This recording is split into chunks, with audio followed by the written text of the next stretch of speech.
कई बार कहते हैं ना कि कुछ चीजें ऐसी होती है जो रियलाइज कराती है कि हाँ अब इसके अंदर ये वाला बात भी जो है वो क्या करना चाहिए, आप लोगों तक पहुंचना है जो चाहिए। आप लोगों को याद है जब हम लोग हिंदू मैरिज एक्ट की एप्लीकेबिलिटी को डिस्कस कर रहे थे, यानी कि स्पेसिफिकली अगर बात कहूं तो जो सेक्शन 1 था उसके बारे में जब बात कर रहे थे तो हमने एक टॉपिक ऑब्जर्व किया था, मैं आपके सामने स्क्रीन पर लेकर आता हूं। और देखना यह है कि हाल ही में या सुप्रीम कोर्ट के द्वारा ऐसी क्या बात हो गई जो आज के इस टॉपिक से डायरेक्टली इनडायरेक्टली रिलेवेंट है। ठीक है, यानी कि आज जो कुछ भी आपके बीच में आने वाला है वो एक लेटेस्ट मटेरियल है। ठीक है, देखो और साथ ही साथ में जो कुछ अदर लॉज हैं उन पर भी थोड़ी बहुत बातचीत करेंगे। सी, तो यहाँ पर हिंदू मैरिज लॉ का मैं आपको बीच में क्या लेके आ रहा हूँ, वो एक पर्टिकुलर सेगमेंट है जो लेके आ रहा हूँ जो उससे कनेक्टेड है। देखिए, तो यहाँ पर ये रहा मेरे बीच में फैमिली लॉ को मैंने यहाँ पे ओपन किया और आपके सामने स्क्रीन शेयर कर देता हूं मैं बेरेक्ट की। तो ये बेरेक्ट का स्क्रीन आपके सामने शेयर हो चुका है। I hope is it visible to all of you. ठीक है, अब देखो यहाँ पर हम शुरुआत में आ जाते हैं। शुरुआत में का मतलब हो गया कि सेक्शन 1। अब सेक्शन 1 में हिंदू लॉ की एप्लीकेबिलिटी के बारे में जो बातें लिखी गई है उसमें से स्पेसिफिकली आप सेक्शन 1 के सबसेक्शन 2 में आना। देखिए यहाँ पर क्या लिखा हुआ है, not with standing anything contain in subsection 1। मैंने आपको बता रखा है कि इसको हमेशा कैसे करना चाहिए, ब्रैकेट मेथड से हमें क्लोज करना चाहिए। यानी कि ये जो क्लॉज है सबसे जो क्लॉज 2, ये तरीके से इस वर्ड के कारण कैसा इफेक्ट रखता है, तो इस वर्ड के कारण इसका जो इफेक्ट है वो एक तरीके से ओवर राइडिंग है। कैसा है, ओवर राइडिंग। राइड का मतलब होता है जैसे बाइक राइड करते हैं, है ना, तो राइड का मतलब होता है चलाना। तो ओवर राइडिंग का मतलब कोई चीज चल रही है उसके ऊपर चलाना, that is called over riding. ठीक है, नाउ तो इस वर्ड के कारण जो है हम इसको क्या बोलते हैं, ओवर। अगर आपको पूछे ना कि कोई ऐसा लीगल वोकेब बताइए या ऐसा कोई लीगल वर्ड बताइए जिससे किसी भी प्रोविजन को ओवरराइडिंग इफेक्ट दिया जा सकता है, तो वो शब्द कौन सा है आपका, नॉट विथ स्टैंडिंग। ठीक है, यही वर्ड जो है आप अगर शुद्ध हिंदी में देखना चाहते हो तो इसका कोई अलग से नहीं है, इसमें सिंपली लिखा है होते हुए भी। जैसे देखिए, किसी बात के होते हुए भी, इसको कहा जाता है अंग्रेजी में नॉट विथ स्टैंडिंग। क्या बोला जाता है, नॉट विथ स्टैंडिंग। ये वर्ड ध्यान रखना। देखो हमें ना शब्दों को सीखना, ऑब्जर्व करना, ये भी क्या करना पड़ेगा, लर्न एजू करना रहेगा। अब देखिए, तो यहां पर आपके बीच में क्या हो रहा है, यहां पर आपके सामने इधर एस्पेक्ट जो आ रहा है वो ये आ रहा है कि nothing contain in this act shall apply to the member of scheduled tribe within the meaning of clause 25 of article 366 of the constitution। मतलब यहां पे रुक जाते हैं अपन। ठीक है, तो अब ये जो लाइन लिखी हुई है, यानी कि हिंदू मैरिज एक्ट में लिखी हुई कोई भी बात जो है वो लागू नहीं होती किसके ऊपर, शेड्यूल्ड ट्राइब। शेड्यूल्ड ट्राइब कौन सी, किसका जिक्र किया जा रहा है, तो शेड्यूल्ड ट्राइब वो जिसके बारे में डेफिनेशन क्लॉज संविधान का आर्टिकल 366 अपने सब क्लॉज 25 के अंदर, कहां पे, अपने सब क्लॉज 25 के अंदर जो है स्पेसिफिकली जिक्र है जो कर रहा है। ठीक, तो यहां पे इन्होंने सिंपली एक बात आपके सामने लिखी है और वो क्या लिखी है कि एसटी पर ये बात लागू है जो नहीं होती। शेड्यूल्ड ट्राइब जिसका जिक्र संविधान में कर रखा है, फिर 6625। और वैसे मैं आपको बात बताऊं, जब आप 36625 में जाएंगे ना तो वहां पर भी आपको शेड्यूल्ड ट्राइब की डेफिनेशन नहीं दे रखी है। वहां पर भी बताया उन्होंने क्या कर रखा है, एक खेला खेल रखा है। वहां पर उन्होंने लिखा हुआ है कि जाओ आर्टिकल 342 से पूछो, जो वहां पे लिखा हुआ है वही शेड्यूल्ड ट्राइब है। मतलब एक वे में इन्होंने उस चीज को 366 के 25 के अंदर एक्सप्लेन है जो नहीं कर रखा है। अब यहां पर आपको जो छोटी सी बात समझनी है वो सिर्फ इतनी है, क्या, कि हमें इस सेकंड के अंदर आर्टिकल 342 के बारे में थोड़ा ऑब्जर्वेशन गहराई से करना है। तो यहाँ पर आप लगे हाथ टिक लीजिए, क्या लिखेंगे, आर्टिकल 342। थोड़ा आपको और जानकारी देना चाहूंगा। हमारे संविधान में आर्टिकल 330 से लेकर 342A तक स्पेशल प्रोविजन दे रखे हैं। किसके लिए, एक तो reservation in parliament, reservation in state legislation, साथ ही साथ में commission for scheduled caste, commission for scheduled tribe, commission for backward classes वगैरह, वो सारा वहां पे मेंशन है जो कर रखा है। तो ये जो स्पेशल प्रोविजन है इसके बारे में डील करता है आर्टिकल 330 से लेकर आपके आर्टिकल 342A तक। इलेक्शन कमीशन के प्रोविजन जहां पे खत्म होते हैं ना, उसके बाद में हमारे सामने जो चीज आती है वो ये होती है इलेक्शन कमीशन 324 से लेकर 329। देखो कोशिश करो आप जब कभी भी कोई भी टॉपिक पढ़ते हो, आपका प्रयास ये रहना चाहिए कि आप उससे जुड़ी हुई उस चीज को भी क्या करें, अच्छे तरीके से फोकस है जो करें और दिमाग में है जो सेट करें। अब यहाँ पर हमारे लिए जो नई बात है ना वो क्या है, उसको अपन ऑब्जर्व है जो करता है। तो देखो हिंदू मैरिज एक्ट के सेक्शन 1 सब सेक्शन 2 में क्लियर लिखा हुआ है कि जो कुछ भी हिंदू मैरिज एक्ट का पार्ट है वो किस पे लागू नहीं होगा, वो जो है शेड्यूल ट्राइब पे लागू है जो नहीं होगा। अब जितनी बातें मैंने आपको एडिशनल बताई है वो तो आपको ध्यान रखनी है। अच्छा एक और चीज पता है क्या, पूरे संविधान में शेड्यूल ट्राइब की कोई लंबी चौड़ी लिस्ट नहीं दे रखी है। वहां पे सिर्फ इतना लिखा हुआ है कि जैसा प्रेसिडेंट नोटिफाई करेगा। क्या लिखा हुआ वहां पे, उसमें मेंशन किया गया है कि एज प्रेसिडेंट नोटिफाई। अगर आपके पास कॉन्स्टिट्यूशन का बेरेक्ट है तो सिंपली जाइए और वहां इस बात को ऑब्जर्व कीजिएगा कि उसमें कुछ भी नई बात को उन्होंने डायरेक्टली नहीं लिखा है। कोई भी डायरेक्ट लिस्ट जो है आपको प्रोवाइड नहीं कर रही है। शेड्यूल कास्ट के केस में भी सेम बात है, शेड्यूल ट्राइब के केस में भी सेम बात है, और जो बैकवर्ड क्लासेस के बारे में जिक्र किया गया उसके रिगार्डिंग भी सेम बात है जो आपको देखने को मिलती है। चलिए एक नई बात मैं आपको और बता दूं, आपको पता है महिलाओं के आरक्षण को लेकर जो है एक डिबेट है जो चल रहा है, वही महिलाओं को आरक्षण है जो नहीं मिला हुआ है वगैरह वगैरह। डू यू नो वो किस महिला आरक्षण के बारे में बात कर रहे हैं, किस विमेन रिजर्वेशन के बारे में बात कर रहे हैं? They are talking about the legislative reservation of womens in parliament and state legislation. ये जो हमारी लोकसभा विधानसभा है ना, वहां पर महिलाओं को आरक्षण जो है वो सुनिश्चित किया जाए, उसके बारे में जिक्र है जो किया जा रहा है। क्योंकि पब्लिक एम्प्लॉयमेंट में जो आरक्षण है वो तो ऑलरेडी मिल ही रहा है, पब्लिक एम्प्लॉयमेंट के अंदर जो रिजर्वेशन है वो तो ऑलरेडी क्या हो रहा है, ग्रांट है जो किया जा रहा है। Okay, now next point. तो यहाँ पे हिंदू मैरिज एक्ट ने बहुत ही क्लियरली बातें जो कह दी। अब है ना, मैं आपके बीच में एक जजमेंट लेके आ रहा हूं। आज हम उस 6 पेज के जजमेंट को ऑब्जर्व करने का प्रयास है जो करने वाला है। तो इसको तो यहां से मैं अलग रखता हूं और स्पेसिफिकली आपके बीच में जो मेन था है उसको अपन डिस्कस करते हैं। ये एक सिविल अपील का मैटर था जिसमें सुप्रीम कोर्ट ने ये वाली बात है जो एक तरीके से कही। आई विश कि आप इसको अच्छे से ऑब्जर्व कर पा रहे हैं। ठीक है, आपके सामने स्क्रीन पे जजमेंट विजिबल है ना? ठीक है, वेरी गुड। नाउ सी, तो अब यहां पर हमारे पास में एक कंसर्न है 2017 में के अंदर एक सिविल फाइल हुई थी। क्योंकि जब कभी भी आप सुप्रीम कोर्ट के जजमेंट को पढ़े, आपके सामने वर्ड आ रखा है सिविल अपील, तो आपके माइंड में तुरंत एक आर्टिकल आना चाहिए। कौन सा? आपके माइंड में तुरंत एक आर्टिकल आना चाहिए संविधान का, civil appellate jurisdiction of supreme court. Article number आपको पता है अपीलेंट ज्यूरिसडिक्शन कहां कहां दे रखा है कॉन्स्टिट्यूशन के अंदर? आर्टिकल 132, 133, 134, 134A, 136 सब में दे रखा है। तो स्पेसिफिकली देखिए, ये गलती वापस रिपीट मत करना, मैं आपको आर्टिकल रिकॉल करवा रहा हूं और आपको इस तरीके से दिमाग में सेट है जो करके रखने हैं। सुप्रीम कोर्ट में जहां पर बात अपील की आती है, तो अपील 132 संवैधानिक जो मैटर होता है ना, कॉन्स्टिट्यूशनल इंटरप्रिटेशन के जो मैटर है, उसमें हाईकोर्ट के डिसीजन के खिलाफ आप अपील कहां पे करते हो? सुप्रीम कोर्ट में। ठीक है, उसी तरीके से 133 सिविल मैटर, 133 कौन सा है? सिविल मैटर में हाईकोर्ट के डिसीजन के खिलाफ अपील कहां पे होती है? सुप्रीम कोर्ट में। 134 क्रिमिनल मैटर, क्रिमिनल मैटर में हाईकोर्ट के डिसीजन के खिलाफ अपील कहां पे होती है? सुप्रीम कोर्ट में। और 136 ये क्या है? ये है स्पेशल लीव पिटीशन। ओके, ये किसी भी मैटर में हो सकती है। इसमें क्या करते हैं, एनी कोर्ट, हाईकोर्ट जरूरी नहीं है, एनी कोर्ट, उसके खिलाफ आप सीधा सुप्रीम कोर्ट में जा सकते हैं। अब यहां पे पता है क्या होता है, इन तीनों के केस में कुछ एक्सेप्शन को छोड़ के, इसका का मतलब है कुछ एक्सेप्शन को छोड़ के आपको जो है ना फिटनेस सर्टिफिकेट लेना पड़ता है हाईकोर्ट से। फिटनेस सर्टिफिकेट किस बात का? कि you are going to file an appeal, और ये आपको दे रखा है आर्टिकल 134A में। तो जब आपके सामने सिविल अपील का जिक्र कर रहा हूं तो आई एम टॉकिंग अबाउट 133। आज के बाद ये चीज नहीं बोलेंगे। देखो, और दूसरा वो जो सुप्रीम कोर्ट के बाकी के पॉइंट ऑफ व्यू है 32, तो उसमें सुप्रीम कोर्ट का रिट ज्यूरिसडिक्शन है। कैसा ज्यूरिसडिक्शन है? रिट ज्यूरिसडिक्शन है। और 142 ये कैसा है? ये इनहेरेंट ज्यूरिसडिक्शन है। यू नीड टू आइडेंटिफाई कि सुप्रीम कोर्ट के पास में जो अलग अलग ज्यूरिसडिक्शन दे रखे हैं, क्षेत्राधिकार का दे रहे हो किस बात के? 143 एडवाइजरी ज्यूरिसडिक्शन है। कैसा है? एडवाइजरी ज्यूरिसडिक्शन, जिसमें प्रेसिडेंट क्या करता है, सुप्रीम कोर्ट से किसी बात पे एडवाइस है जो लेता है, सलाह है जो लेता है। ओके, देखो, we are the judicial aspirant. अगर हम लोगों ने भी आर्टिकल के सवालों में गलतियां करी तो फिर हम नंबर लाएंगे कहां से? खुद को ऐसा प्रिपेयर करो कि डेली जो है ना ऑटोमेटिकली लिंक करते हुए हमारे माइंड में 20-30 आर्टिकल्स डिस्कस हो जाने चाहिए। ओके, मेरी बात हमेशा याद रखना, हर जगह पे कानून है। क्या है? हर जगह पे कानून है। ये सेंटेंस लिख देना। ओके, बस आप उसको डायग्नोज करने की जरूरत है, आइडेंटिफाई करने की जरूरत है। अच्छा, अब यहां पे एक मामला आया था नवंग जो कि अपीलेंट है उसके, और बहादुर, नवंग बहादुर वर्सेस एक मैटर है जो आ रखा है, उसको हमें क्या करना? ऑब्जर्व करना है।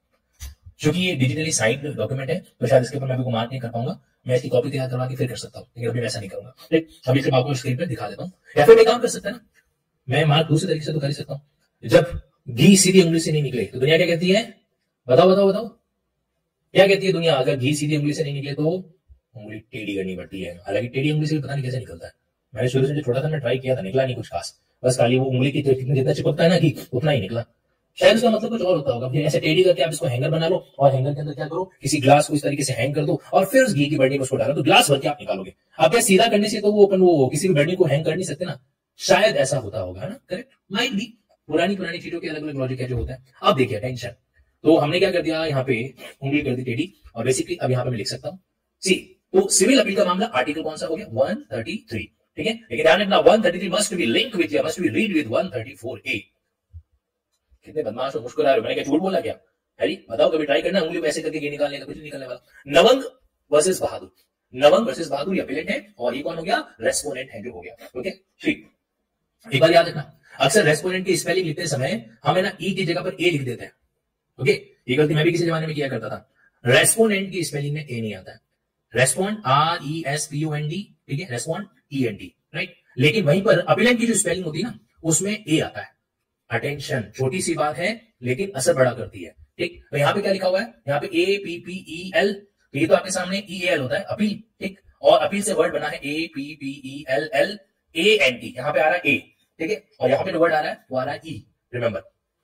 क्या छोटी छोटी बातें बता रहा हूं, हम बड़े हो गए, अच्छा ठीक है, सॉरी। नाउ अटेंशन, तो सिविल अपील फाइल की गई है 23 जून 2015 के एक जजमेंट के खिलाफ में, ठीक है, so pass by the high court of Himachal Pradesh at Shimla, Himachal Pradesh का जो हाईकोर्ट है ना वो, तो एक ऑर्डर पास किया गया था उस केस के अंदर, और वहां पे ये चीज आपके सामने आ रखी है। See, we appreciate the effort of miss Remika Mishra, learned amicus curiae, ठीक है, ये मैडम है जिनको एमिकस क्यूरी है जो बनाया गया in assisting the court, so also the assistant rendered by Rajesh Gupta. Amicus curiae का मतलब क्या होता है, ये भी याद रखना, फ्रेंड ऑफ अ कोर्ट, क्या बोलते हैं इसको, फ्रेंड ऑफ अ कोर्ट, मतलब कोर्ट जो है वो कुछ सीनियर काउंसिल की सहायता लेता है किसी भी मैटर के अंदर चीजों को डील करने में, तो उसके लिए क्या वर्ड होता है, amicus curiae, friend of the court उसको बनाया जाता है। We challenge the challenge limited in nature is to the direction issued by the High Court in para 63 of the judgment।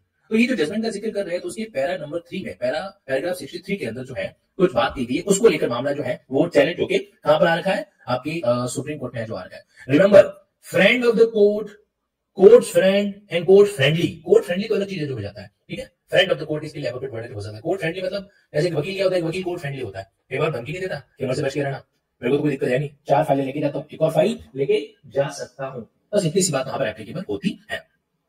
Now see, para 63 यहां पर क्या कह रहा है, द अपशॉट, अब देखो क्या मामला था, upshot of the appreciation of the evidence and the law discussed herein is that daughter in the tribal areas in the state of Himachal Pradesh shall inherit the property in accordance with the Hindu Succession Act 1956। Himachal Pradesh में जो tribal area है तो वहां की जो daughters है, मतलब जो लड़कियां हैं, वो क्या करेंगे, वो इनहेरिट करेंगे किस प्रॉपर्टी को, in according with Hindu succession act and not as per the custom and usage in order to prevent the women from social injustice and prevent from all form of exploitation.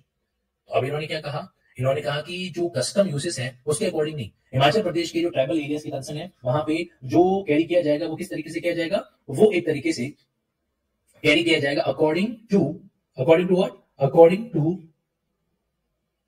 To the Hindu section. अब ऐसा high court ने कहा, ठीक है, the law must evolve with time its society. अब देखो यहाँ पे क्या बातें लिखी हुई है आपके बीच में, यहाँ पे आपके केस में एक पॉइंट है जो आ रहा है, इन्होंने कहा कि भाई जो ट्राइबल एरियाज की वोटर्स हैं, मतलब शेड्यूल्ड ट्राइब्स, ठीक है, तो उनको जो है हम किससे गवर्न करवाएं, हिंदू सक्सेशन एक्ट से गवर्न है जो करवाएं। मुद्दा है इतना सा, it is made clear by way of abundant precaution that observation made in here above only pertain to the right to inherit the property by daughters under the Hindu section and not any other privilege। उन्होंने clear लिखा कि ये जो बात हम कह रहे हैं वो सिर्फ और सिर्फ हिंदू सक्सेशन के पॉइंट ऑफ व्यू से कह रहे हैं, यानी कि हम हिंदू मैरिज एक्ट का तो जिक्र कर ही नहीं रहे।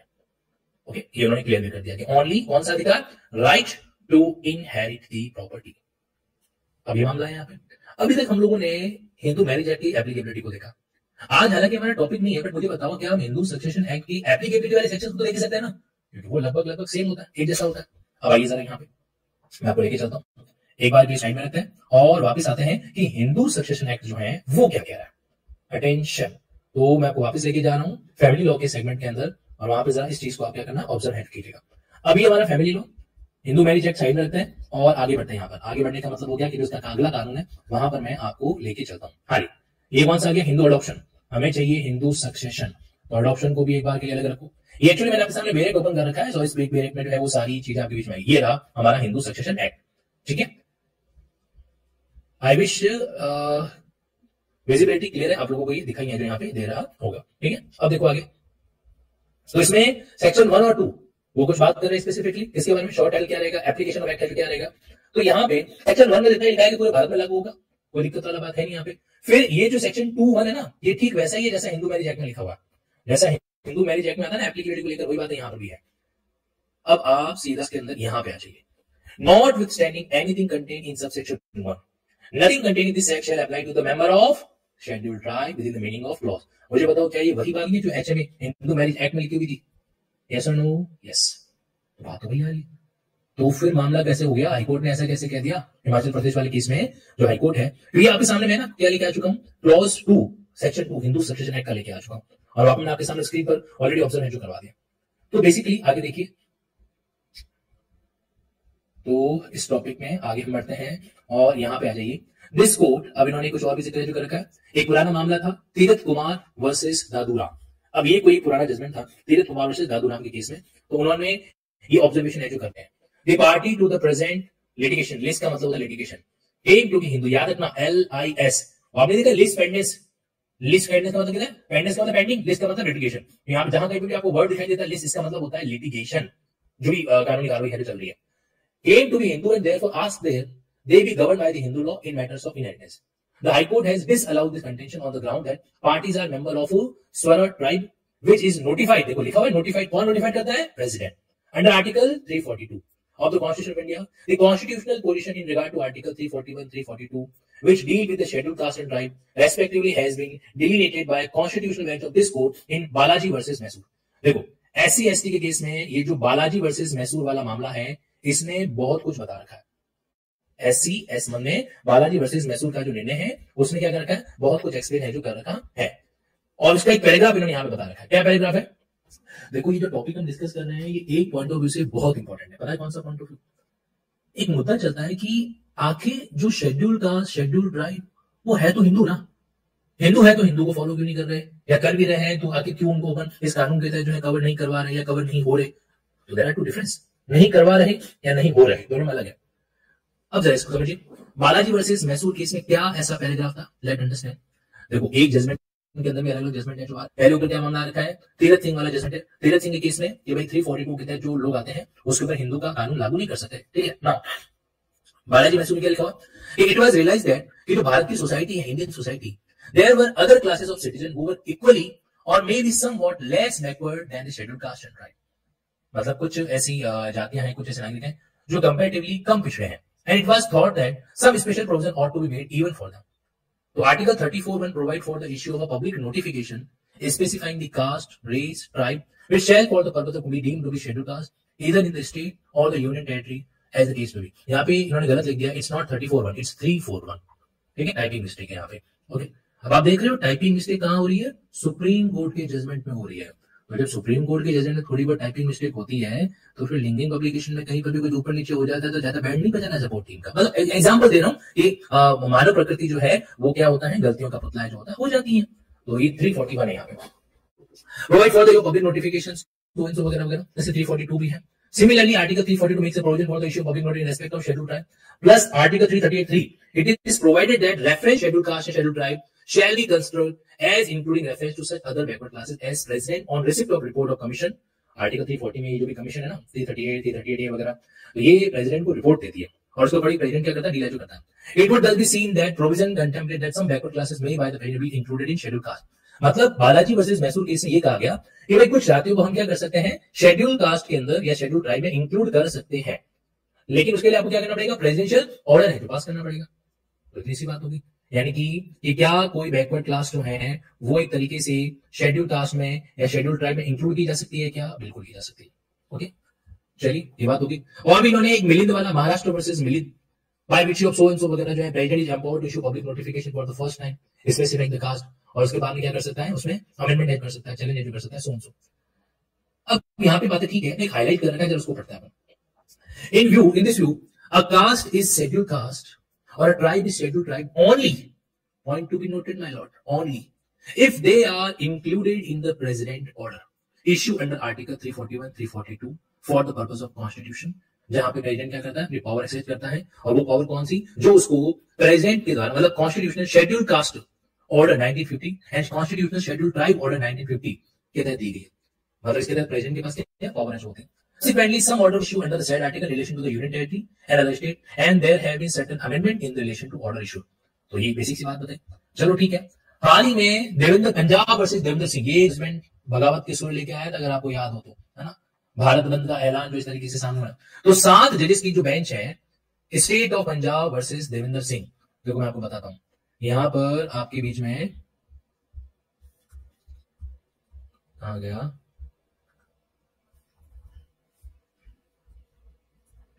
चलो अभी आ जाएगा, सी नेक्स्ट क्या यहाँ पे। तो हाल ही में 7 जजेस, ये एग्जाम का सवाल है, कितने जजेस की बेंच हो सकती है, 7 जजेस की बेंच ने बात की थी। As is clear from the aforesaid extract, extract का मतलब कभी भी किसी जजमेंट में से आप किसी पर्टिकुलर पैराग्राफ को निकालते हो, दैट इज कॉल्ड एक्सट्रैक्ट। जो लिस्ट आपको आर्टिकल 341 342 में are to be amended only with the permission of president, so naturally for a tribe to be notified a scheduled tribe a notification that effect has to be issued. मतलब सिर्फ 100 बातों की एक बात, अगर आप किसी ट्राइब को शेड्यूल्ड ट्राइब बताना चाहते हैं तो उस केस में क्या होना चाहिए, संबंधित नोटिफिकेशन वहां पे जारी होना चाहिए, ठीक है। और for tribe to be denotified as well. और सिमिलरली किसी आप ट्राइब को शेड्यूल्ड ट्राइब से बाहर निकालना चाहते हो उसके लिए भी क्या होना चाहिए, प्रेसिडेंट का नोटिफिकेशन होना चाहिए। The high court noted that party did not produce any notification demonstrating that Swara tribe stand D notified.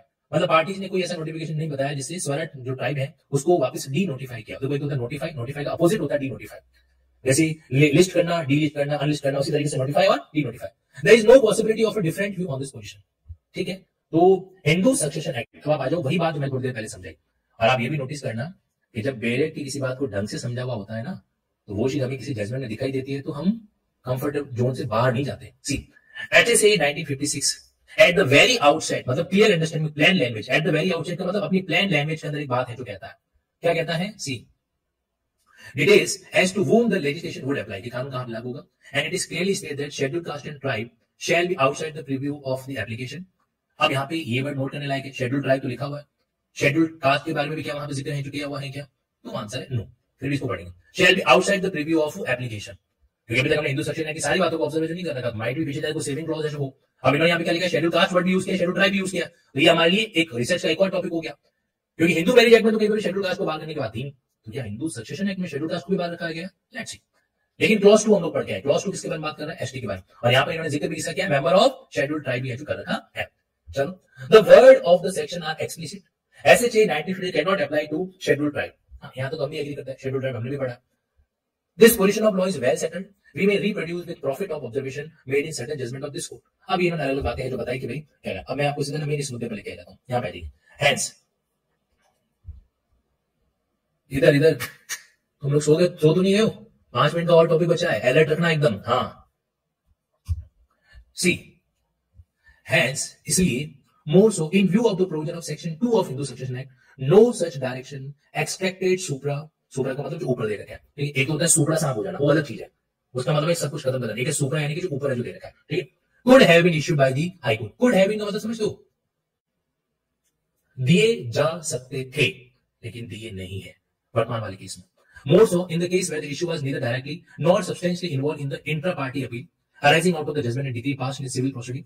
Further, the direction issued by the High Court were not emanating from any one of the issue framed by the court or plea raised by the parties. In this view of the matter, para 63 of the impugned judgment, जो क्या किया जाता है, containing direction are set aside to be expunged from the record, और record से उसको हटा दिया जाए। मतलब इन्होंने एक बात और कही, पता है, इन्होंने ये कहा कि जो पार्टीज के बीच में डिस्प्यूट था हाईकोर्ट के अंदर, उसमें इस चीज को ज्यादा इन्वॉल्व करना था भी नहीं। क्या लिखा है, the case where the issue was neither, ना तो डायरेक्टली और ना ही substantially involved in the intra party appeal. Intra party appeal समझते हो, एक पार्टी दूसरी पार्टी के खिलाफ अपील करने जाती है, pass in civil proceeding. Further the direction of issue जो है, जो हाईकोर्ट ने डायरेक्शन जारी किए, उसमें इस बात का जिक्र करने की जरूरत ही नहीं थी।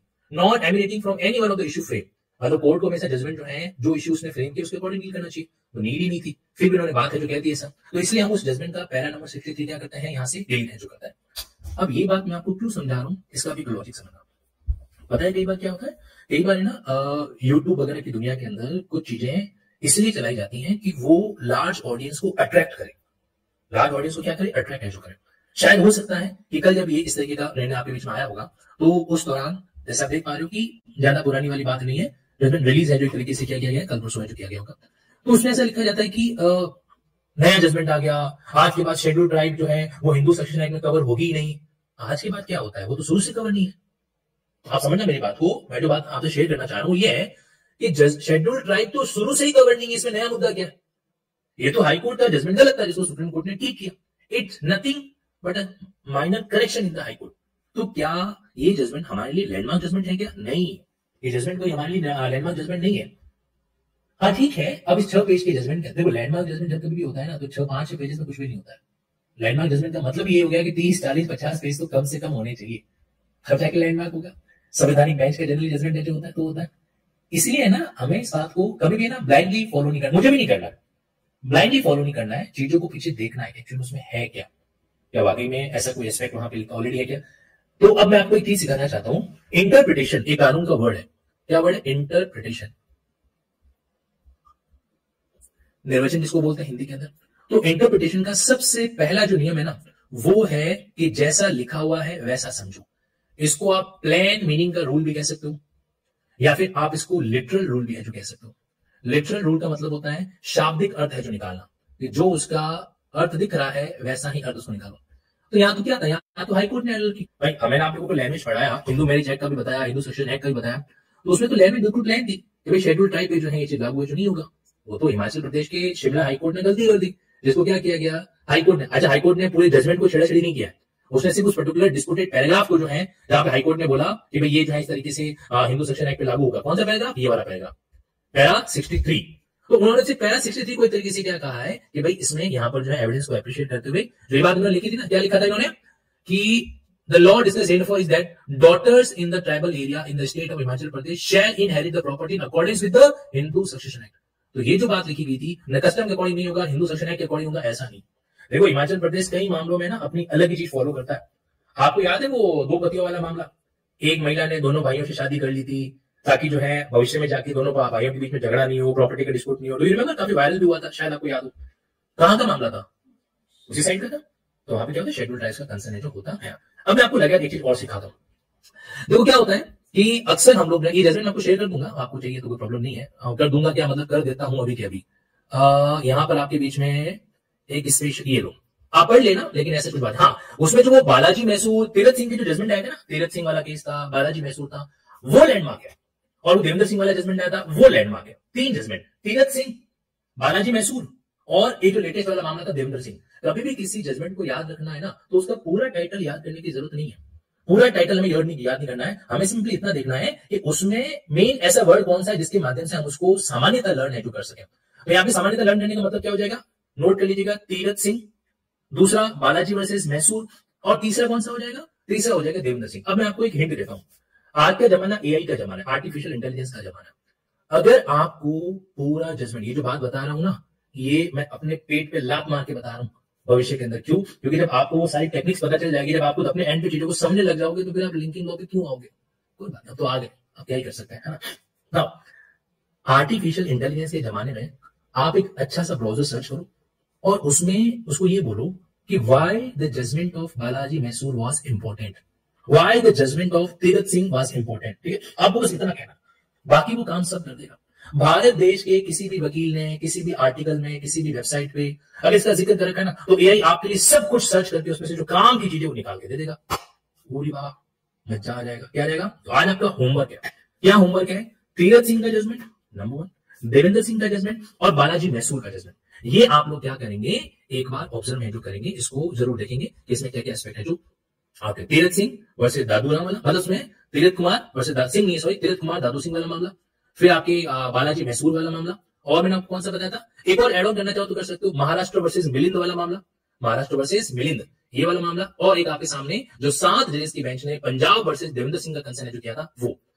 देखो आपके लिए गुड फेथ में मैं ना इनके नाम जो है वो आपको फटाफट शेयर कर देता हूं, बस ताकि जो है आपका जो क्या कहते हैं उसको, मस्तिष्क से भोला भाला, वो परेशान है जो नहीं हो।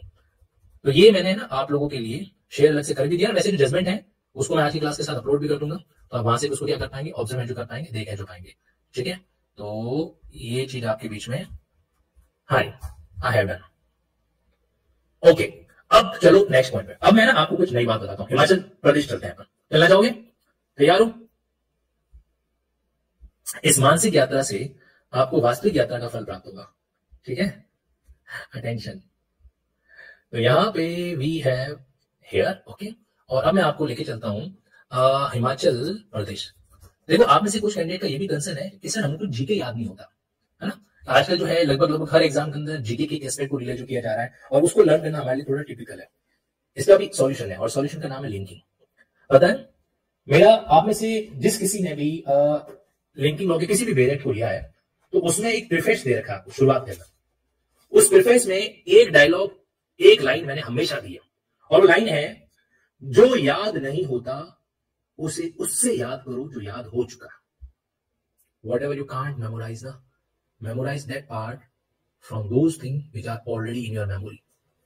ये पढ़ लो, आपके हाथ में जो वेरिएंट है ना उसके आगे लिखा हुआ है प्रीफेस के अंदर। कानून आपके लिए लिंक करना आसान है, तो जब भी कानून में किसी चीज का जिक्र आता है ना, हमें उसके बारे में स्टडी करना चाहिए। जैसे अब ये आपके सामने ये हिमाचल प्रदेश का मामला है, तो ऑब्जर्व करो कि भाई भारत के नक्शे में हिमाचल प्रदेश आ कहां रहा है। और नोटिस कीजिएगा ये जो पंजाब हरियाणा उत्तराखंड का एरिया, ये एकदम ठंडे एरियाज है। जैसे जैसे आप ऊपर चले जाते हो ना, वैसे वैसे ठंड पड़ती है, बर्फ भी मिलेगी, लद्दाख जम्मू कश्मीर है ना। तो भारत के इस एरिया में जम्मू कश्मीर और लद्दाख के जस्ट नीचे कौन है, हिमाचल प्रदेश है यहाँ पे। फिर उसके बाद में पंजाब उत्तराखंड वगैरह वगैरह, हरियाणा उत्तर प्रदेश है ना, ये चीजें। तो ये हिमाचल प्रदेश है। सबसे पहले तो ये देखा करो कि ज्योग्राफिकल लोकेशन क्या है। ज्योग्राफिकल लोकेशन हम लोगों ने बचपन में अगर ढंग से ज्योग्राफी पढ़ी होती तो आज ये दिन नहीं देखने पड़ते। खैर जैसा भी है, बचपन को तो वापस ला नहीं सकते, लेकिन ये तो कर सकते हैं ना कि जहां पे कोई भी सेगमेंट हमको दिखाई देता है उसको ऑब्जर्व कर चुका है। ठीक है, यहाँ पर आप देख पा रहे हो, ये शिमला आपको यहाँ पे दिखाई दे रहा है। ठीक है, तो ये शिमला वगैरह, झाला, ओल्ड मनाली, ये सब यहीं पर आ रखे हैं आपके। ठीक है, तो अब जब हम चीजों को ऑब्जर्व करें तो उसके बाद में देखो, northern part of India situated in the western Himalaya, Himalaya पर्वत श्रृंखला का हिस्सा है एक तरीके से। It is one of the 13 mountain state as characterized by the extreme landscape. तो कुछ बातें जो है ना वो आपको इस तरह से गूगल ने समझा रखी है, और 1971 से हमने इसको एज ए स्टेट का दर्जा जो दे रखा है, तो ये भी इंपॉर्टेंट पार्ट है। आपको पता है हिमाचल प्रदेश भारत का ऐसा राज्य है जिसकी कैपिटल जो है वो बदलती रहती है। मतलब जब गर्मियां होती है तब इसकी कैपिटल होती है शिमला, और जब सर्दियां होती है तब इसकी कैपिटल होती है धर्मशाला। मतलब ऐसा नहीं है कि हिमाचल प्रदेश में ही वो दो शादियों वाला सिस्टम है, यहाँ पे कई चीजें दो पाई जाती है ना। जैसे आपके बीच में ये आगे दो कैपिटल, हिमाचल प्रदेश कह रहा है मेरी एक नहीं, मेरी दो धर्मपत्नियां, एक यहाँ पर है वहां पर है, एक शिमला है एक धर्मशाला है। समर में Shimla, as for summer as for Shimla, ये भी याद रख लेना ताकि भूलो नहीं। पूछे कि बताओ भाई समर में कौन सी होती है, तो अपन को ऐसे समर याद रख लेना है। ठीक है, और धर्मशाला, सर्दियों का भी टाइम आ रहा है, अब आपकी धर्मशाला वाला मामला है जो आ जाएगा। ठीक, 1971 में इसको हमने स्टेट के रूप में दर्जा दिया, यानी कि जो संविधान का वो पार्ट नहीं है, टेम्परेरी, ट्रांजिशनल, स्पेशल प्रोविजन। तो जब आप उनको जाके पढ़ोगे तो उसमें आपको हिमाचल प्रदेश का भी पॉइंट देखने को मिल सकता है। इससे पहले वो क्या था, इससे पहले वो यूनियन टेरिटरी था हिमाचल प्रदेश। जैसे अभी आपको पता है लद्दाख को लेकर डिमांड हो रही है कि भाई इसको स्टेट दर्जा दिया जाए, तो ये कोई भारत में पहली बार है क्या कि हम किसी यूनियन टेरिटरी को स्टेट का दर्जा देंगे? पहले भी होता रखा है। इसका एग्जांपल है आपके बीच हिमाचल प्रदेश। और संजोग देखो, हिमाचल प्रदेश जो लद्दाख के पास में ही है, अरे ये जम्मू कश्मीर, ये देखो अगर आप ध्यान से देखोगे तो इसकी बाउंड्री, ये एरिया जम्मू कश्मीर का, ये एरिया लद्दाख का, तो लद्दाख से कनेक्ट हो ही रहा है ना। ठीक है, लद्दाख की राजधानी आपके जो है वो लेह के रूप में लद्दाख, ले लद्दाख इसको बोलते हैं से। है, अब ये जब चीज आ जाती है ना तो इसमें और गहराई में जाओ और चीजों को ऑब्जर्व करो। ये हिमाचल प्रदेश की ऑफिशियल वेबसाइट है, कोशिश करो कि इसके बारे में थोड़ा और जानने का अपन प्रयास करें, गवर्नमेंट के बारे में, about at a glance. Pilgrimage का मतलब ये जो क्या बोलते हैं इसको, धार्मिक यात्राओं के तीर्थ स्थल वगैरह वगैरह, वो यहाँ पर आपको दे रखे हैं। इसकी हिस्ट्री क्या है, एजुकेशन क्या है, तो यहाँ पर ना आपको शेड्यूल ट्राइब भी देखने को मिलेगी। तो हमारा जो मेन वर्ड है वो क्या है, शेड्यूल ट्राइब। ठीक है, तो हिमाचल प्रदेश। अच्छा, क्या शेड्यूल ट्राइब भारत के हर देश में है क्या? नहीं, शेड्यूल ट्राइब भारत के हर देश क्या होता है, सॉरी, भारत के हर राज्य में है क्या, है ना? तो ऐसा नहीं है। यहाँ पर आपको स्पेसिफिकली कहीं से, अब देखो उसका आंसर वैसे जेमिनी ने दे रखा है। ये जो आपको डायमंड जैसी चीज दिखाई दे रही है ना, ये एक्चुअली जेमिनी का साइन है जो होता है। जेमिनी कौन? अपनी जेमिनी भूल गए आप उसको? गूगल की जेमिनी अपनी नहीं है, मतलब उसका एआई सर्च इंजन एक तरीके से। तो देखो कई सारी है ना सर, आपको इस तरीके से गड्डी, गुज्जर, किनरा वगैरह वगैरह ऐसे नाम अपन को प्रॉपर तरीके से नहीं आ पाएंगे, लेकिन ये मेंशन है जो करता है। रिसेंटली 2022 के अंदर भी एक ऐड किया गया था, क्या नाम था उसका, हट्टी। दी हट्टी कम्युनिटी जो कि पहले ट्रांसगिरी रीजन में थी, was granted scheduled tribe status in the late 2022। तो 2022 के एंड में हमने क्या कर रखा है, इसको ऑब्जर्व कर रखा है। तो कई सारी चीजें, तो अब इसको ऑब्जर्व करेंगे ना तो you will find it out कि वहां पे क्या क्या है जो होता है। कितने तरह की ट्राइब्स हिमाचल प्रदेश में है, तो इसमें लिखा हुआ है officially 9 scheduled tribes in Himachal Pradesh. ये ऊपर कितने 9 थी क्या, 1 2 3 4 5 6 7 8 8 और आधे 9। तो अगर 2 कैंडिडेट हिमाचल प्रदेश में अपीयर हो रहा है उसके लिए हो सकता है, क्या हो सकता है कि बताओ कितने टाइप की जो है शेड्यूल ट्राइब है, 9 टाइप्स की। तो वैसे कि वैसे अगर आप और किसी स्टेट की तैयारी करें उसके लिए आ सकता है ना, या फिर आपकी ट्राइबल एरियाज। अच्छा, आप इनमें से किसी भी शेड्यूल ट्राइब के बारे में जब रिसर्च होगे ना, then you will get to know कि हर शेड्यूल ट्राइब का एक एरिया है। शेड्यूल ट्राइब हमेशा एरिया स्पेसिफिक है जो होती है। ठीक है, तो ट्राइबल एरिया जो है जनजाति ए को बोलते हैं, वहां पर आपके सामने चीज देखने को मिलेगी। देखो अभी आपने नोटिस किया था कि एक जाति ये भी थी किन्नार करके, तो ये किन्नार कहां पे, आपके जिले के जो है उसको अपन किन्नार के रूप में क्या करते हैं, एडमिट कर रहे हैं। तो ये भी एक पॉइंट है जो यहाँ पर होता है। खैर एनीवे, मैं यहाँ पे ज्यादा गहराई में जा रहा हूँ क्योंकि हमारा टॉपिक लीगल सेगमेंट का है, हमारा टॉपिक जो है वो ये नहीं है। बट इतना मैं आपसे जरूर कहना चाहता हूँ कि जीके तब तक मुश्किल है जब तक आप उसे जीना नहीं सीखते। अरे वाह, क्या डायलॉग है। पता नहीं, कभी कभी मेरे को लगता है कि कुछ है, कुछ एक्स्ट्रा ऑर्डिनरी टैलेंट है अपने अंदर छुपा हुआ, हमें उसको बाहर लाना चाहिए। तो जीके तब तक डिफिकल्ट है जब तक आप उसको जीना नहीं सीखते। जैसे ही जी फॉर जीके को आपने जी फॉर जीना सीख लिया ना, तो उसके बाद आपका जीके आसान हो जाएगा। और इसका तरीका मैंने आपको बता दिया। क्या तरीका है हमारा? तरीका ये है कि आप जिस स्टेट स्पेसिफिक चीजों को डील कर रहे हो, उस स्टेट स्पेसिफिक जीके के संबंध में कोई भी पॉइंट अगर आता है तो हमें थोड़ा एक्स्ट्रा प्रयास है जो करना चाहिए। क्या करना चाहिए? एक्स्ट्रा प्रयास करना चाहिए। So thank you so much for today's session. मुझे पूरी उम्मीद है, विश्वास है कि आज का सेशन जो है वो आपको अच्छा लगा होगा और आपको ढंग से समझ में आया होगा। तो बेसिकली 100 बातों की एक बात, जजमेंट तो था बहाना, जजमेंट था बहाना, आपको क्या करना था, ये टॉपिक था समझाना। करेक्ट? तो ये बातें हो जाती है यहाँ पे। सर आप जीके क्यों नहीं पढ़ा लेते? सच बताओ, मन की इच्छा बड़ी है, है, मतलब कि सोच रहा हूं कि वीक में एक टॉपिक ऐसा ले और पढ़ेंगे ऐसे जैसा भी आज पढ़ रहे थे ना, वेबसाइट ओपन कर दी, हिमाचल प्रदेश का लाइव, कभी नक्शा देख रहे हैं, कभी कहां जा रहे हैं, कभी क्या चीज जा रहे हैं, धर्मशाला 2 कैपिटल हो गई, मुझे पता है आप नहीं बोलोगे, आज के बाद आप बोल के दिखा दो हिमाचल प्रदेश की 2 कैपिटल है। और इसमें समर में कौन सी होती है? S for summer, S for Shimla, ठीक है। और विंटर में कौन सी होती है? धर्मशाला वगैरह वगैरह, कई सारी चीजें जो मायने रखती हैं यहाँ पे। और उसी एस्पेक्ट से चीजों को और भी ऑब्जर्व करेंगे।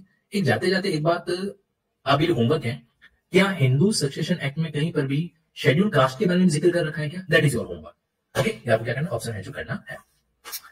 Thank you so much, take care, bye bye.